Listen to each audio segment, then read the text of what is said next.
Eh bien, que le Seigneur vous garde. Alléluia.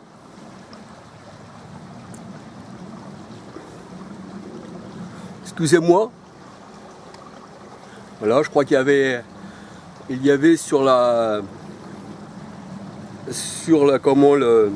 l'appareil, il y avait des poussières. Voilà, et bien que le Seigneur vous bénisse, que le Seigneur vous garde. Alléluia. Aujourd'hui, j'aurais voulu vous parler de l'herbe des champs. Et les champs, nous savons que c'est le monde. Matthieu 13, verset 38. Et l'herbe, eh bien, la parole de Dieu nous dit qu'elle pousse aussi sur les toits. Mais nous savons que les toits, comme il n'y a pas beaucoup de terre, eh bien, l'herbe sèche. Et on appelle aussi l'herbe, dans la parole de Dieu, le gazon des toits. Et nous voyons que cette herbe passe assez vite. Pourquoi? Parce que elle n'a pas été justement... elle n'est pas dans son milieu naturel, on va dire. Elle devrait être plutôt en pleine terre, mais là, elle est sur les toits. Et nous voyons que, faute de terre, et faute, on va dire aussi, de pluie dans les pays arides, eh bien, la pluie représente le Saint-Esprit, bien sûr, dans la parole de Dieu, représente aussi l'Éternel lui-même, dans Jérémie 2,13 et Jean 7, versets 37 à 39. L'eau représente l'Esprit Saint. Alléluia, représente le Seigneur lui-même. Et là, nous voyons que l'herbe est comparée aux hommes, et l'herbe des toits est comparée aux idolâtres. C'est ce que nous allons voir dans la parole de Dieu. Alors là, je suis dans la version Darby, mais je me suis aussi servi de la version Louis II. Alors, dans le psaume 129, versets 5, 6, 7, il est dit que ceux qui haïssent Jérusalem, qui haïssent Sion, eh bien qu'ils soient comme l'herbe des toits. Et la parole de Dieu nous dit, l'herbe des toits qui sèche, avant qu'on l'arrache. En effet, l'herbe des toits ne dure pas longtemps, faute de terre. Il est dit que le moissonneur ne se remplit pas la main, ni celui qui lie les gerbes ne charge point les bras. Les gerbes, bien sûr, ce sont aussi les hommes et les femmes. Les gerbes, ce sont aussi les hommes et les femmes. Genèse 37, versets 5 à 11. Genèse 37, versets 9, 10. Alléluia. Genèse 37, versets 9, 10. Et nous voyons que les gerbes, eh bien, ces herbes qui poussent sur les toits, qui sèchent en un instant, eh bien, ça représente le culte des hauts lieux. Là, on avait pris la maison de l'Éternel et on en avait fait un haut lieu pour adorer les Baals, pour adorer Moloch, pour adorer les Astarés. Et nous voyons qu'Israël s'était tourné vers les dieux d'Égypte. Et il s'était détourné du Seigneur. Alléluia. Alors nous voyons aussi là dans la version Louis II, dans Ésaïe 37, verset 27. Leurs habitants sont impuissants, épouvantés et confus, ils sont comme l'herbe des champs. Matthieu 13, 38. Et la tendre verdure comme le gazon des toits. Et le blé qui sèche, avant la formation de sa tige. Voyons que l'herbe des toits est comme le blé qui sèche avant la formation de sa tige. Pourquoi? Parce que le toit, ça représente aussi la chambre haute dans la parole de Dieu. Et on peut dire aussi que cette chambre-là a été souillée par la fornication, parce que la chambre représente aussi eh bien, dans le Cantique des Cantiques, nous voyons que ça représente l'épouse, que le Seigneur, lui, il est l'époux qui rentre dans sa chambre. Et nous voyons que dans la chambre, eh bien, là, il y avait des étrangers qui étaient rentrés, eh bien, sur le toit et qui avaient, bien sûr, souillé, eh bien, l'habitation du Seigneur. Israël s'était livré à la prostitution. Elle avait fait rentrer dans la chambre, eh bien, les dieux d'Égypte, alors que la chambre est pour l'époux. La Bible elle dit que l'époux rentre dans sa chambre. Alléluia.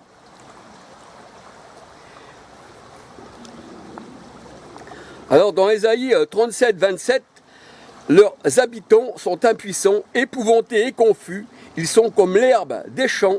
Matthieu 13, verset 38, les champs ça représente le monde. Et la tendre verdure comme le gazon des toits, et le blé qui sèche avant la formation de sa tige. Et bien sûr, l'herbe des toits, ce sont ceux qui, sur les toits, faisaient des autels et qu'adoraient les dieux d'Égypte, les dieux du monde. Ils s'avaient fait des hauts lieux, des chambres hautes,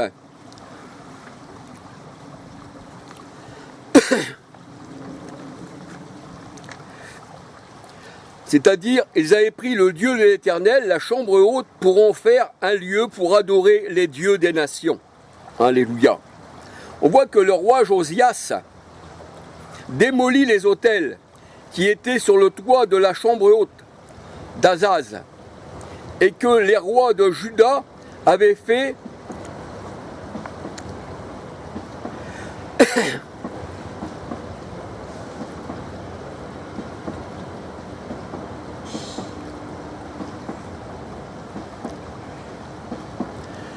entrer dans le parvis de la maison de l'Éternel.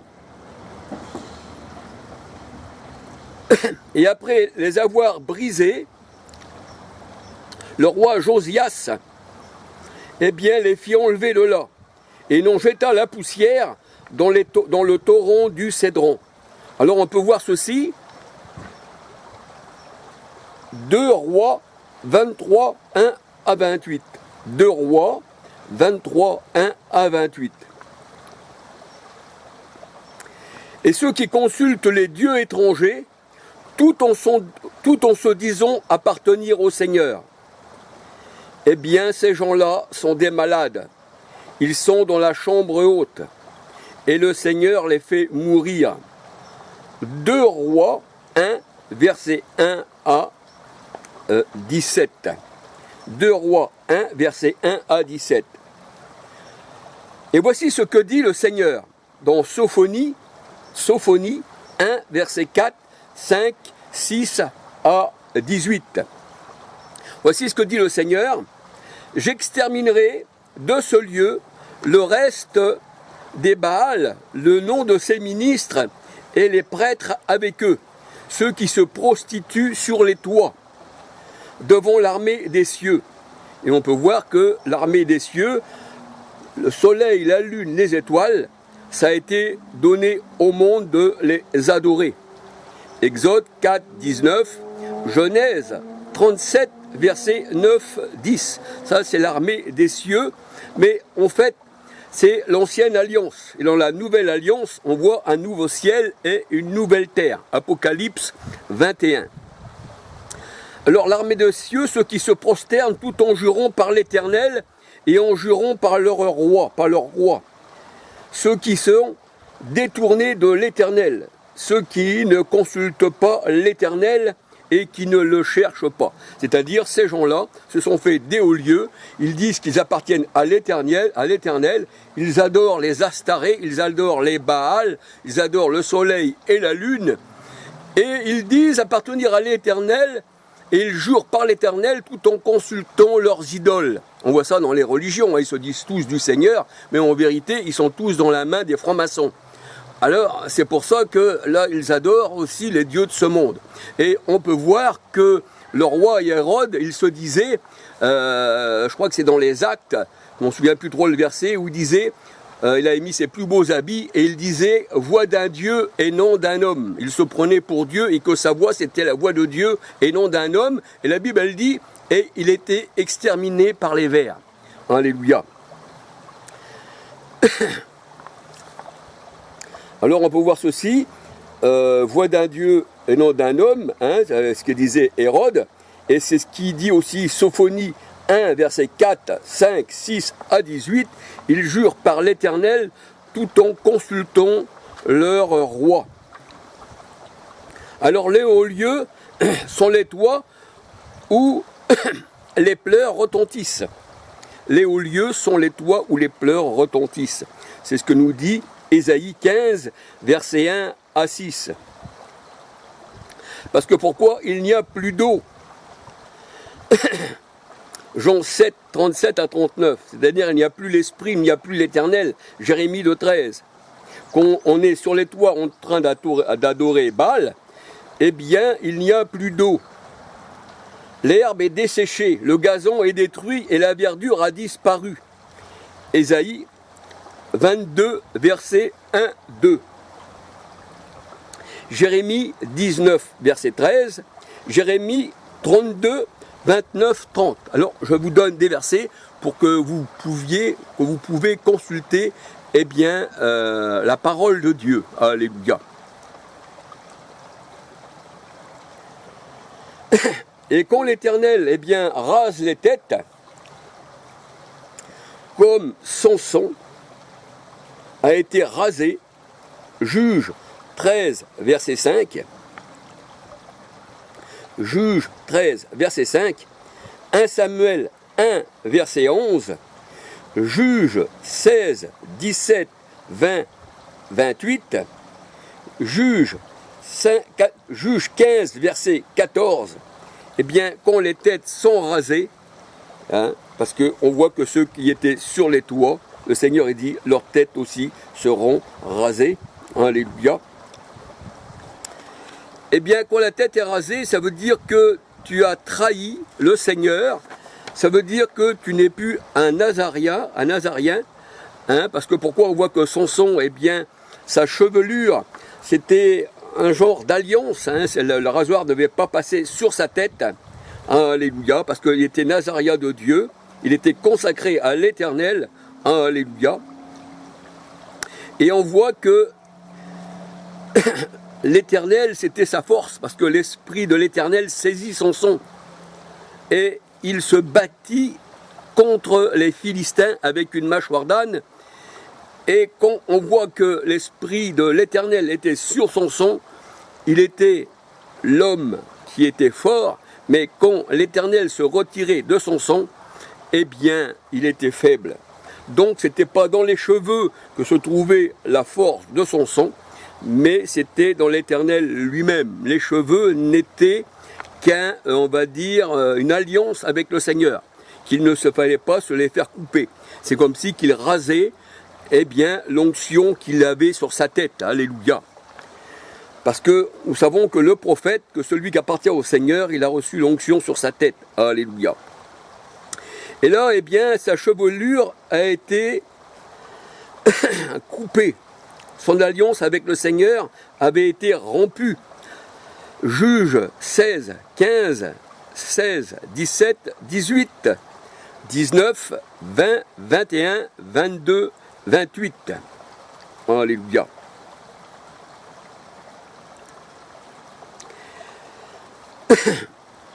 Et on peut dire que la langue, eh bien, de Delilah fut rasoir qui spirituellement coupa les cheveux de Samson. Et là, elle a rusé. Et la chevelure de Samson est tombée. Parce que la parole de Dieu nous dit que le méchant a une langue comme un rasoir.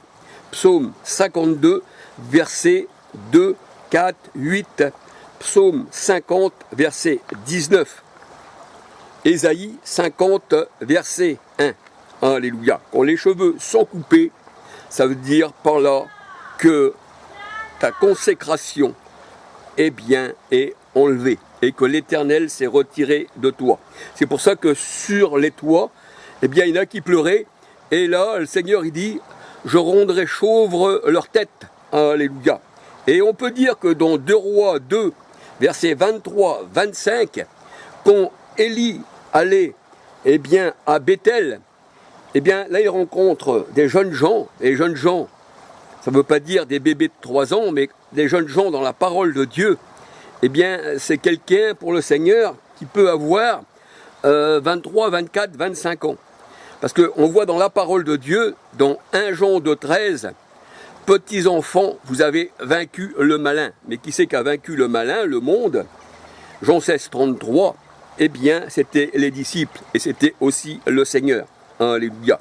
Et là, nous voyons dans 2 Rois 2, versets 23-25, ces enfants disaient monde chauve, monde chauve. Pourquoi? Parce qu'ils croyaient que, parce qu'il n'avait pas de cheveux, qu'il était rejeté de l'Éternel. Alléluia.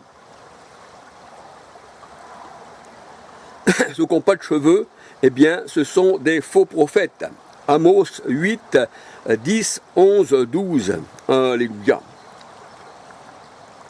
Et quand le soleil se couche, la parole de Dieu nous dit, en plein midi, Amos 8, 10, 11, 12, c'est que l'Éternel s'est retiré. Alléluia. Luc 1, 78, Psaume 84, verset 11, 12, car le Seigneur, c'est un soleil de justice. Et quand le soleil se couche sur quelqu'un, ça veut dire que le Seigneur s'est retiré, il a enlevé sa lumière, Proverbe 6, 23, de la personne. Et c'est pour ça que la personne, ensuite, elle manque de l'eau et elle manque de pain. Amos 8, verset 11. Alléluia. Donc la langue de Delilah fut un rasoir qui coupe les cheveux de son sang. Elle a rusé et sa chevelure à son sang est tombée. Et les ennemis de son sang se tenaient en embuscade dans une chambre. Dans une chambre. Juge 16, verset 12. Quand les têtes sont rasées sur les toits, cela nous montre que le Seigneur n'a pas consacré ceux qui se trouvent sur les toits, c'est-à-dire dans les religions, ceux qui se font passer pour le Seigneur, ceux qui se font passer pour être des brebis du Seigneur, mais en fait ce sont des religieux et des religions. Alors on peut regarder aussi dans Jérémie 48, versets 35, 36, 37, j'ai souligné 37, 38, 39. On peut voir aussi Michée 1, verset 16, Michée 1, 16, et voir aussi Ézéchiel 5, verset 1 à 17, Lévitique 21, verset 5. Le sacrificateur ne devait pas se faire couper les cheveux, ni de se faire des tonsures sur la tête, comme on va dire les catholiques, avec un cercle qui représente le soleil et le crâne dégarni. Et le Seigneur est dit pour nous qui croyons au Seigneur, pas un seul cheveu de notre tête ne peut tomber sans la volonté de notre Père. Matthieu 10, versets 29, 30. Pourquoi? Parce que nous sommes une race de sacrificateurs, une race royale, une race élue. Apocalypse 1, verset 6. Alors, revenons aux toits, aux hauts lieux, aux chambres hautes. Acte 2, verset 1 à 23. On voit que les disciples étaient, quand ils ont reçu l'Esprit Saint, quand ils ont reçu la consécration de Dieu, quand ils ont reçu l'huile qui est l'Esprit Saint, alléluia, et qui ces disciples étaient, on va dire, des chandeliers, des lumières, la parole de Dieu nous dit, il y avait beaucoup de lampes allumées dans la chambre haute. Acte 28, alléluia.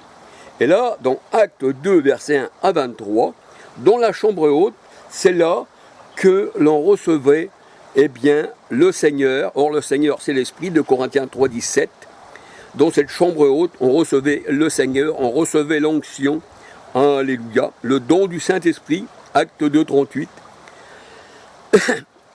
Et c'est là que, dans cette chambre haute, qu'on recevait la guérison. Alléluia. Acte 1, versets 4, 5, 8, 12 à 14. Acte 1, versets 4, 5, 8, 12 à 14. Et quand nous voyons Pierre, et quand il eut faim, il voit une nappe ou un vase, ça dépend des traductions de la parole de Dieu, qui descend. Acte 10, versets 9, 10, 11. Et il vit le ciel ouvert, et quand le ciel est ouvert, le ciel, la nouvelle terre, c'est l'épouse du Christ. Apocalypse 21, versets 1, 2, 9, 10. Ésaïe 66, verset 1. Le ciel est le trône du Seigneur. Alléluia. Donc la nouvelle Jérusalem. Et Jérémie 3, verset 7. Alléluia. Jérusalem, le trône de l'Éternel. Et là, on voit que Pierre, eh bien, il eut faim. Et justement, là, il monte sur le toit. Alléluia. Et sur ce toit, il voit un vase ou une nappe avec plein de reptiles à l'intérieur, des quadrupèdes et ci et ça. Et ça représente les païens. Les païens. Alléluia. Et Pierre, là, il fallait qu'il monte sur le toit pour voir cette vision. Alléluia. Que ces païens-là aussi seront dans la chambre haute et qu'ils recevront aussi l'Esprit du Seigneur. Alléluia.